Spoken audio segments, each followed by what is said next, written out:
بسم الله الرحمن الرحيم يا أيها المزمل قم الليل إلا قليلا نصفه أو انقص منه قليلا أو زد عليه ورتل القرآن ترتيلا إنا سنلقي عليك قولا ثقيلا إن ناشئة الليل هي أشد وطئا وأقوم قيلا إن لك في النهار سبحا طويلا واذكر اسم ربك وتبتل إليه تبتيلا رب المشرق والمغرب لا إله إلا هو فاتخذه وكيلا واصبر على ما يقولون واهجرهم هجرا جميلا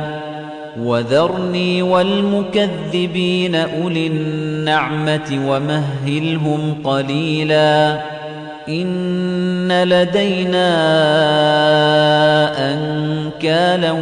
وجحيما وطعاما ذا غصة وعذابا أليما يوم ترجف الأرض والجبال وكانت الجبال كثيبا مهيلا إنا أرسلنا إليكم رسولا شاهدا عليكم كما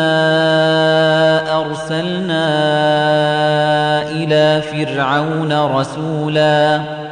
فعصى فرعون الرسول فأخذناه أخذا وبيلا فكيف تتقون إن كفرتم يوما يجعل الولدان شيبا السماء منفطر به كان وعده مفعولا إن هذه تذكرة فمن شاء اتخذ إلى ربه سبيلا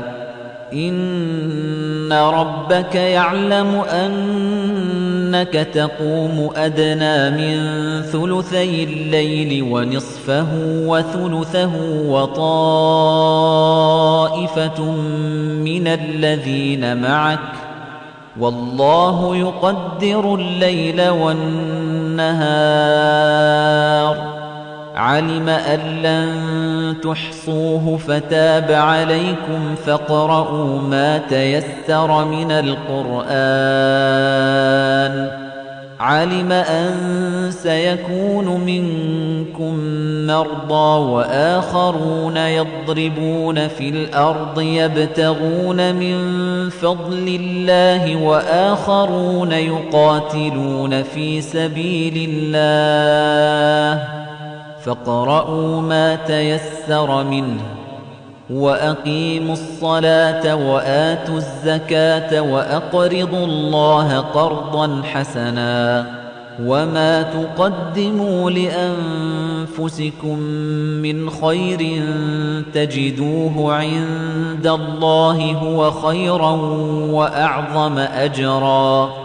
واستغفروا الله إن الله غفور رحيم